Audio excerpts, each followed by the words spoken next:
Are you new to the indie publishing world? Do you want to know if self-publishing is right for you? You've come to the right place, where you'll find tips, tricks, and the answers to the questions you've always had about writing, marketing, and self-publishing. Welcome to the Hot Mess Writer's Life. Help for the indie author with me, Lynn Howard. Hey y'all, welcome back to Hot Mess Writer's Life. I am Lynn Howard. This is the last episode before I go on vacation until September, because I got a lot of things going on right now. So bear with me. I will be back in September, I promise. But sometimes we need breaks. And I do have another podcast, if you're interested, called Are You Worth It? And it is based completely around finding your self-worth and self-love, specifically after trauma, but anytime you need it. So today's topic, we are going to talk about the difference between going Kindle Select or going wide. Maybe not the difference, but some pros and cons. I personally am Kindle Select for one of my pen names. I actually have two pen names, one we don't talk about. Only two people in the world know about it, and that's all we're going to keep it at. That pen name is wide, but all my books under my name, Lynn Howard, are exclusive to Kindle. So let's go through this. It's one of those extremely hot topics where you can get a room full of authors hot real fast about it. People are extremely passionate when it comes to their opinion on believing which one is better than the other. It's very rare if you're going to find a whole group who agrees completely on everything. But the thing is, what's right for one author isn't necessarily going to be right for the next one. So you have to really do your homework and decide what is best for you. So that's what we're going to break down, just a few things. So keep in mind, there are some genres that do way better on Kindle Select, such as romance, than others. Things like fantasy, or even something as simple as memoirs.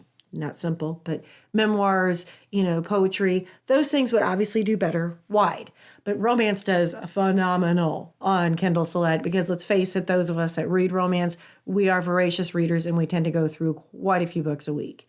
So if you don't know, to be Kindle Select, people enroll in Kindle Unlimited. It's kind of a book rental system. It's almost like a Blockbuster of books. So they enroll in it. I think it's $9.99. I haven't checked into it for a while, and things change a lot.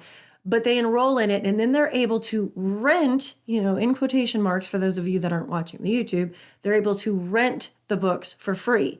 So for a flat fee a month, they can read as many books as they want. So that is what Kindle Select means, and that's what going exclusive to Amazon means. It means your ebooks, not your paperbacks, your ebooks are exclusively through Amazon. Now, going wide means you're going to be on Kobo, you're going to be on Barnes & Noble, you're going to be on Apple, and all the other, dozens of different sites. So just so we know, that's the difference between going wide and going Kindle Select. Now, some of the good reasons to me for going Kindle exclusive, and one of the reasons I've stayed in it for as long as I have, you get paid for pages read.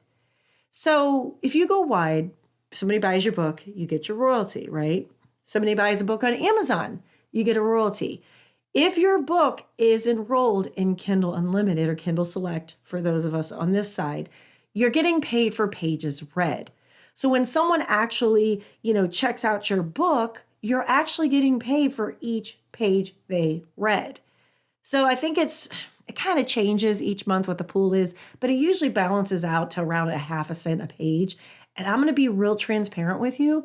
That is where I get a bulk of my income, is through the pages read. Yes, I have sales as well, of course, but a bulk of my income comes from pages read. Even my other pen name that is wide doesn't even come close to what I make a month going through exclusive, but they're two different genres. So I'll put that out there right now. I'm sorry I keep sniffling. I have allergies, and this is with allergy medication. I actually have to go see an allergist to try and get this taken care of. Some of the other good parts is you can do the Kindle Countdown deal. You can do the free book promotions. You can't do that if you're wide on other sites. So let's say your book is $2.99 and you want to do a Kindle Countdown deal. You are exclusive, so you mark your book down to $1.99, 99 cents, whatever you've chosen. And that gets actually advertised through Amazon on their little Kindle countdown. Same thing with the free books. Some people choose to do perma-free. I have not done that. But you don't have that service if you're not exclusive. And especially if you run ads through Amazon, you can even like double up your advertising when you do a Kindle countdown deal or a free book deal. Some of the reasons to go wide could also be some of the reasons that are negative, I guess, against, going exclusive. Monopoly. If you go through Amazon exclusive, they have a monopoly on your books. So if they change their rules, they change. Recently, there was a change on how bonuses were paid out. It's no longer based on authors and their pages read and how popular they are. It's on the one book. So things can change and you're stuck with that. It's only for 3 months, by the way. It's 90 days. So if you want to try it, it's for 90 days. But if you go with exclusively with Amazon, they have a monopoly on your books. Now, anyone that's ever, read any business advice books, they tell you to diversify. If your book is only on Amazon, readers who read on Nook, on, the Kobo sites, things like that, they don't have access to your ebooks. And here's the thing. Amazon is not the king around the world. Yeah, it's the biggest one in America, but in places like Germany and Canada, I believe Germany is Apple and Canada is Kobo. I could be lying to you. Don't quote me on that. Don't take it as gospel. But Amazon is not the king around the world. So keep in mind, you could be losing readership in other English speaking or whatever, language you're speaking in your books in other countries. Another thing is, if you choose to go one or the other, do not hop around because it takes months, sometimes longer, especially if you're a debut author, to build a readership. So if you decide to go wide, give it 6 months to a year because it can take a while for others to find you. My other pen name started out huge on Apple, and now it's huge on Scribd and it's huge on Kobo.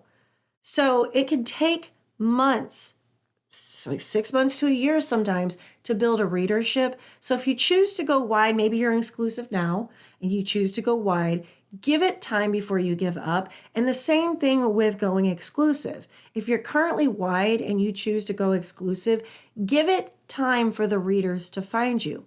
You have to remember how many books are out there, especially in each genre. I mean, I write paranormal romance. Do you know how many books are out there in paranormal romance? And it doesn't matter if I write shifter romance or I write vampire romance. Guess what? There are thousands upon thousands upon thousands, like 100,000 other books that are about vampires or shifters or fairies or anything you can think of. So you have to give your readers time to find your books before you decide, okay, this isn't for me.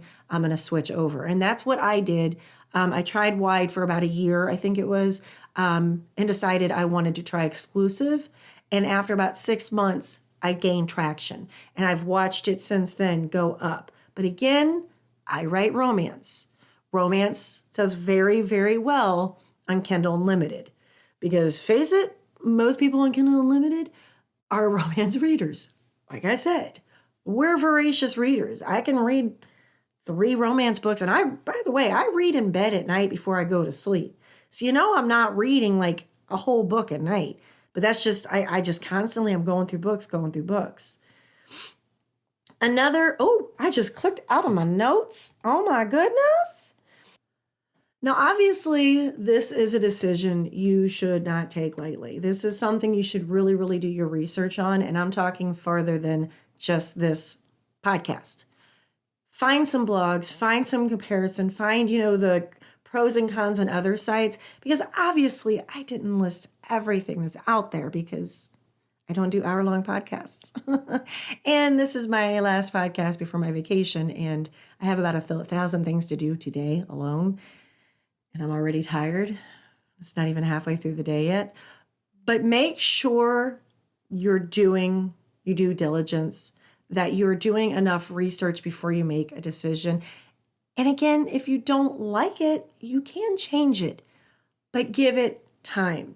When you go into the Amazon exclusivity when you're Kindle Select. It's a 90-day thing. Now you can keep it on there. I just keep mine on. I don't go and change it. But if you decide, okay, well, 90 days from now, put that in your calculator, in your calendar, on your phone, whatever, to give you an alert so that you can go and take it off of it if you don't want to do it. But I don't believe that 90 days is enough. If you were to take my advice, which hopefully some of you do, and that's why you come here, I would give it at least 2 rounds, so at least 6 months to see if it's worth it for you. And if you are outside the romance genre, I would really, really, really do the research on whether or not your particular genre does well on the Kindle Select, which is, again, people that are in Kindle Unlimited rent our books, for free. They pay a flat fee each month to rent as many books as they want. So that's what I have for you in this very, very short podcast. And I will see you guys again in September. If you have enjoyed this podcast, make sure you subscribe to it. Make sure you leave a review so other people can find it. And I will see you guys in a few months. For those of you in the Illinois area, I will be in Mattoon at the SilCon book convention on, I think it's September 9th and 10th. I will have all my books with me. They will all, I think I'm going to have to get 2 tables at this point, and I'm actually cosplaying this year. So that's something you might want to come check out. Even if you're around the Illinois area, you might want to come check out the show because it's always fabulous. But until then, I will see you guys in a few months. Mwah! Bye. If you've enjoyed this episode of A Hot Mess Writer's Life, Help for the Indie Author, make sure you hit that subscribe button, and I'd love if you'd leave a review. See y'all next time.